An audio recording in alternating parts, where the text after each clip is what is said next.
Hello guys, আজকে আমি সকাল সকাল রান্না করেছি পোস্ত বাটা দিয়ে আলু, কলা আর পুঁটি মাছের ঝোল। চলুন সেই রান্না দেখতে দেখতে আদায় কাঁচকলা দিয়ে আমার শ্বশুরবাড়িতে আমার সম্পর্ক কিভাবে খারাপ হয়েছে সেগুলো একটু আজকে আপনাদেরকে জানাই নতুন করে।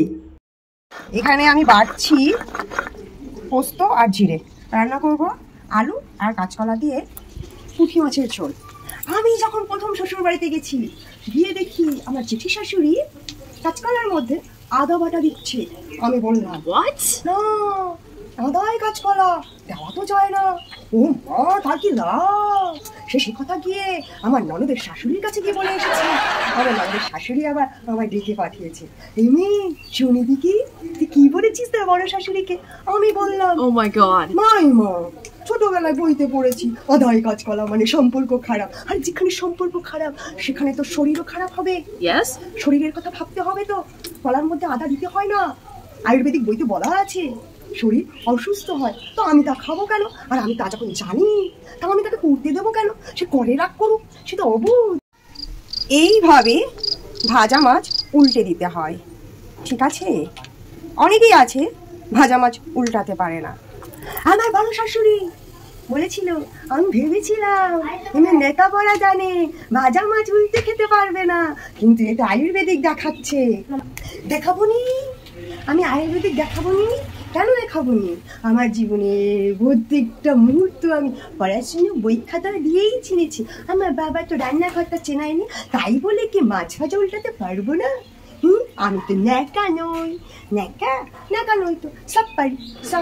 যারা আমাকে ন্যাকা ভাবো তাকে একটু ভুল করো কি করো না বলো?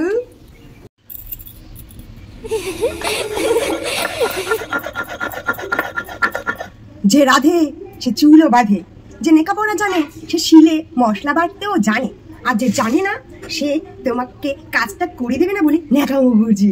ন্যাকামো কথা বলতে মনে পড়লো, আমার ননদের শাশুড়ি একদিন আমায় ডেকে বলে যে শুন ইনি তোর বড় শাশুড়ি তোকে বলছে তুই নাকি ন্যাকা মারানি।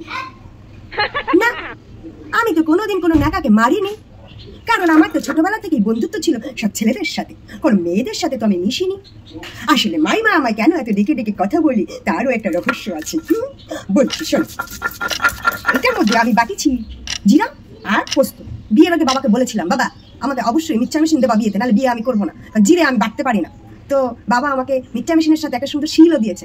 এই দুটো জিরে তো মিক্সচার মেশিনে বাটা যায় না, এখনোই পড়ে থাকে। ওর জন্য দুটো জিরে আমি এটাতে দু বাটা দিলেই ফিনিশ হয়ে যায়, আর আমার একটু কষ্টও হয় না।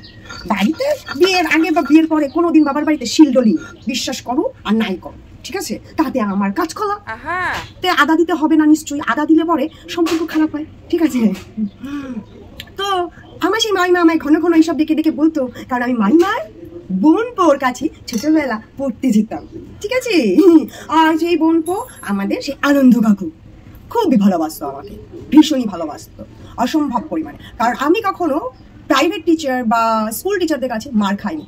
পড়াশোনা একটু কম ছিলাম ঠিকই, কারণ আমি নাচ গান অভিনয় কবিতা গল্প পৃথিবীর সব রকম ট্যালেন্ট শোতে আমি অংশগ্রহণ করেছি।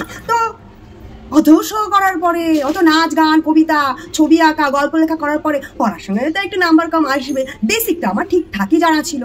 পরীক্ষার সময় ঠিকঠাক উত্তর দিয়ে পাশ করে এসেছি।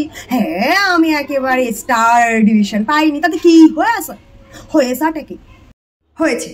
সব রেডি। আমি কড়াইয়ের মধ্যে ফোড়ন দিয়ে আলু কলাটাকে ভাজা বসিয়ে দিয়েছি। আমার মা বলে যেহেতু কাঁচা জলে হলুদ দিতে হয় না, কাঁচা গন্ধ করে, তাই তেলের মধ্যে আমি হলুদটা দিয়ে ভেজে নিয়ে জিরে আর পোস্তটাকে জল দিয়ে গুলে ঝোলের মতো করে কড়াইয়ের মধ্যে ঢেলে দিলাম। তারপর ভেজে রাখা মাছগুলো কড়াইয়ের ঝোলে ফুটে উঠলে পরেই দিয়ে দিয়েছি। কি যে সুন্দর গন্ধ আসছিল। তবে এটা হতে একটু সময় লাগবে, সেই কারণে আমি গ্যাসটাকে একটু কম করে দিলাম, কারণ আলুগুলো সিদ্ধ হতে সময় লাগছে, যেগুলো জ্যোতি আলু, চন্দ্রমুখী আলু নয়। সেই কারণে আমি একটু চলে গেলাম ছেলেকে কলা ভাজা খাওয়াতে। ওকে কিছু খাওয়ানো মানেই আমার এক প্রকার যুদ্ধ করা, যুদ্ধ লেগেছে পাকিস্তানে। ছেলেকে সেই গল্প বলতে বলতে একটুখানি দেখে আসলাম জামা কাপড় শুকিয়েছে কিনা। ছেলে বেশ সুন্দরভাবে জামা কাপড় পরিপাটিভাবে দেখে আসলো। একটু ফান করা ছেলের সাথে, যেহেতু গরমের ছুটি চলছে, ঘরবন্দি আমি। এই দেখো ঘরের মধ্যে লাগিয়েছি আমি লঙ্কা গাছ, ধান গাছ, কত কিছু হয়ে গেছে। এর মধ্যে আমার রান্না, আমি সেটাকে নামিয়ে ফেললাম। এবার এটাকে পরিবেশন করার জন্য আমি পুরোপুরি রেডি, আমার ছেলেকে খাওয়ানোর জন্য রেডি। তো বাকি ভিডিও পরবর্তীতে আসছে, জেনে নিলে আমার শ্বশুরবাড়ির আদায় কাজ করায় কীভাবে সম্পর্ক নষ্ট হচ্ছে।